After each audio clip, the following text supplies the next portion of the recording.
Good morning. My name is Michael Sampson.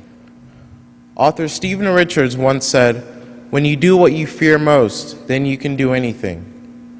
I love this quote because it completely summarizes the last 7 years of my life.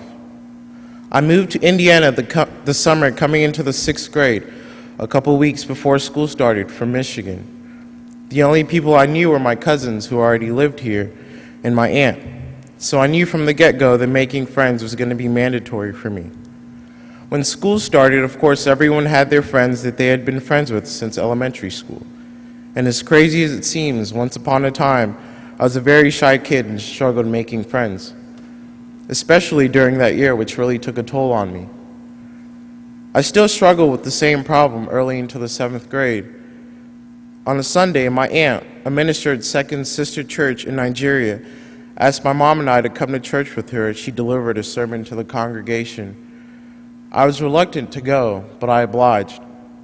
I had only lived in Indiana a year, so my family was looking for a place of worship, and my aunt told us that they had an excellent youth ministry, and that I should consider giving it a shot and come back. I was reluctant again to go, but once again I obliged. The next Wednesday, I took a leap of faith coming to a church where I knew nobody and had no friends. Of course, the first thing that caught my attention as a kid in 7th grade was the basketball court, and a man roughly 6'2" standing in front of me making faces.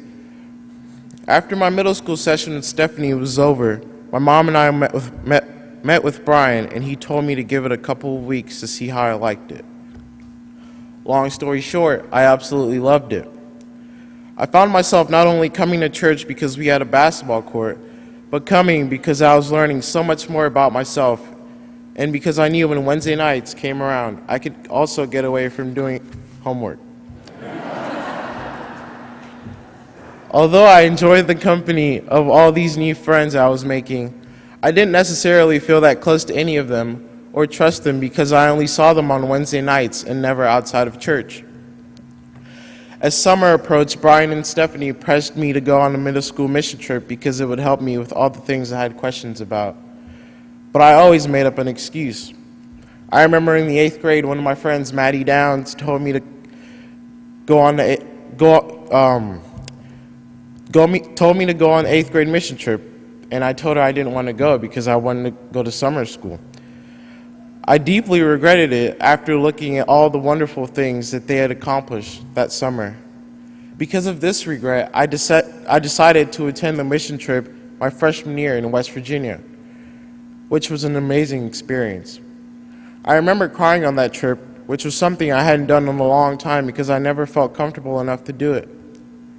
It was just amazing to see how much of an impact that a group of 30 kids could have on people that they've never met before just by sacrificing 1 week during their entire summer.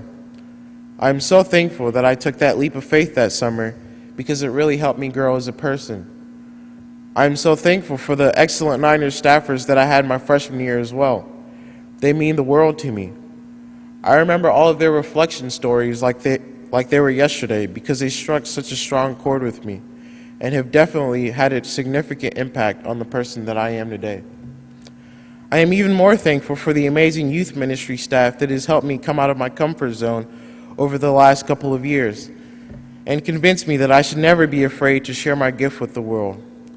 I'm really glad to have had Brian and Tyler's excellent role models and father figures as well. It is bittersweet to know that the number of people who were in Niners with me and came on all those life-changing mission trips with me appear to be going our different ways after graduation.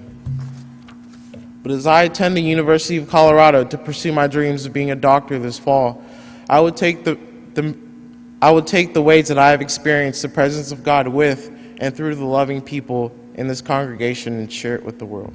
Thank you.